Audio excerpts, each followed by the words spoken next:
Assalamualaikum warahmatullahi wabarakatuh. Saya Adelia Dian Wahyu Tias akan menyampaikan materi model pembelajaran inovatif. Model pembelajaran inovatif. Sebelumnya saya akan menjelaskan tentang pengertian metode pembelajaran terlebih dahulu. Metode pembelajaran adalah cara kerja sistematis yang memudahkan pelaksanaan pembelajaran berupa implementasi langkah-langkah konkret agar terjadi proses pembelajaran yang efektif mencapai tujuan tentu seperti perubahan positif pada peserta didik.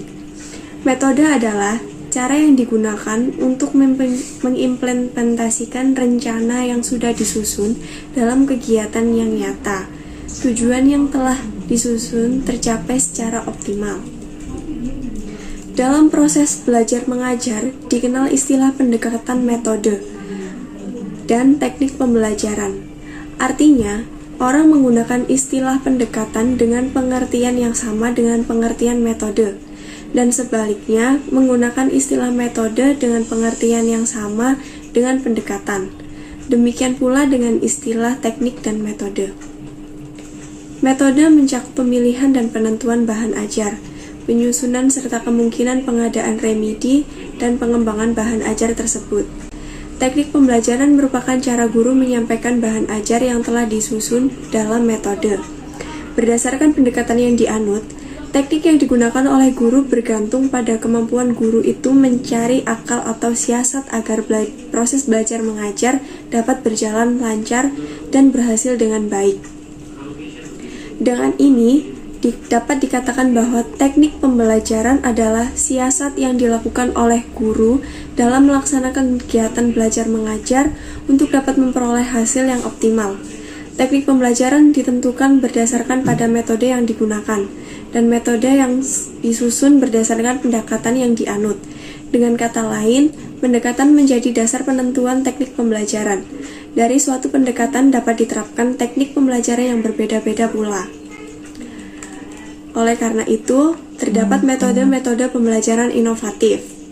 Yang pertama, reasoning dan problem solving. Reasoning merupakan bagian berpikir yang berada di atas level memanggil atau retensi, yang meliputi basic thinking, memahami konsep, critical thinking, atau menguji, menghubungkan, dan mengevaluasi aspek-aspek yang fokus pada masalah. Ketiga, problem solving. Diawali dengan konfrontasi dan berpikir berakhir apabila sebuah jawaban telah diperoleh sesuai dengan kondisi masalah. Kemampuan pemecahan masalah dapat diwujudkan melalui kemampuan reasoning. Kedua, inquiry training. Dalam metode ini terdapat 3 prinsip kunci, yaitu pengetahuan bersifat tentatif atau menghendaki proses penelitian secara berkelanjutan. Manusia memiliki sifat ingin tahu yang ilmiah, atau mengindikasikan pentingnya siswa melakukan eksplorasi. 3. Problem-based instruction. Problem-based instruction adalah metode pembelajaran yang berlandaskan paham konstruktivistik yang mengakomodasi keterlibatan siswa dalam belajar dan pemecahan masalah yang otentik. Keempat, pembelajaran perubahan konseptual. Pengetahuan yang telah dimiliki oleh seseorang sesungguhnya berasal dari pengetahuan yang secara spontan diperoleh dari interaksinya dengan lingkungan. Sementara pengetahuan baru dapat bersumber dari intervensi di sekolah yang keduanya bisa konflik, kongruen, atau masing-masing berdiri sendiri. Kelima, group investigation ide.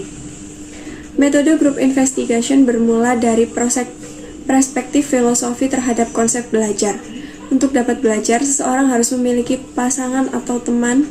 Metode group investigation memiliki 6 langkah pembelajaran. Yang pertama, grouping. Grouping merupakan strategi belajar dengan siswa sebagai kelompok kecil dengan tingkat kemampuan yang berbeda. Siswa dapat melakukan tugas kelompok yang diberikan guru harus saling bekerja sama dan saling membantu untuk memahami materi belajar. 2. Planning merupakan suatu bentuk perencanaan yang diambil siswa untuk mencapai suatu tujuan. Ketiga, investigation merupakan salah satu metode pembelajaran kooperatif berbasis penemuan di mana setiap kelompok beranggotakan 4-6 orang. 4. Organizing merupakan metode belajar dengan berorganisasi yang telah terlatih dalam menciptakan, meraih, dan mengubah pengetahuan atau informasi dan memperbaiki sikapnya untuk mencerminkan pengetahuan dan pandangan baru. 5. Presenting merupakan salah satu cara penyampaian tugas yang diberikan oleh guru di depan kelas kepada siswa-siswanya. Namun, dalam hal ini, khususnya pada penelitian ini, metode presentasi yang digunakan adalah presentasi oleh siswa. Metode ini merupakan penggabungan dengan metode diskusi. 6. Terdapat problem-based learning. Problem-based learning adalah salah satu pendekatan pembelajaran dengan membuat konfrontasi kepada siswa dengan masalah-masalah praktis berbentuk illustrator atau open-ended melalui stimulus dalam belajar. 7. Metode penelitian jurisprudensial. Dasar metode penelitian jurisprudensial ini adalah terkait dengan konsepsi tentang masyarakat yang memiliki pandangan dan prioritas yang berbeda mengenai nilai sosial yang secara hukum saling bertentangan satu sama lain. 8. Penelitian sosial. Metode pembelajaran penelitian sosial mendasarkan diri pada kemampuan guru untuk melakukan refleksi terhadap kelas yang memfasilitasi siswa.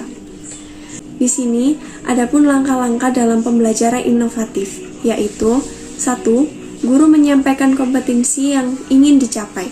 2. Guru mengemukakan konsep atau permasalahan yang akan ditanggapi oleh siswa atau sebaliknya, permasalahan yang mempunyai alternatif jawaban. 3. Membentuk kelompok yang anggotanya 2-3 orang. 4. Tiap kelompok mencatat alternatif jawaban hasil diskusi. Jadi, berdasarkan uraian metode pembelajaran inovatif yang telah saya sampaikan, dapat dikatakan bahwa metode pembelajaran inovatif pada hakikatnya mengikuti paradigma konstruktivistik. Pembelajaran inovatif juga melatih siswa untuk berpikir kreatif, sehingga siswa mampu memunculkan ide-ide baru yang positif di dalam pembelajaran ini. Siswa dapat mengembangkan kreativitasnya sehingga bisa menemukan hal-hal baru. Alasan dalam pembelajaran perlu menerapkan model pembelajaran inovatif yaitu apabila penerapan pembelajaran inovatif yang dilakukan guru secara efektif bisa menumbuhkan bahkan mengembangkan para siswa yang kemampuan kreativitas diri semakin kreatif sehingga tinggi juga tingkat stimulasi siswa sehingga berdampak positif dalam proses belajar mereka. Sekian materi yang saya sampaikan tentang model pembelajaran inovatif. Saya Adelia Dian Wahyunitias mengucapkan terima kasih. Semoga materi yang saya sampaikan dapat membantu. Wassalamualaikum warahmatullahi wabarakatuh.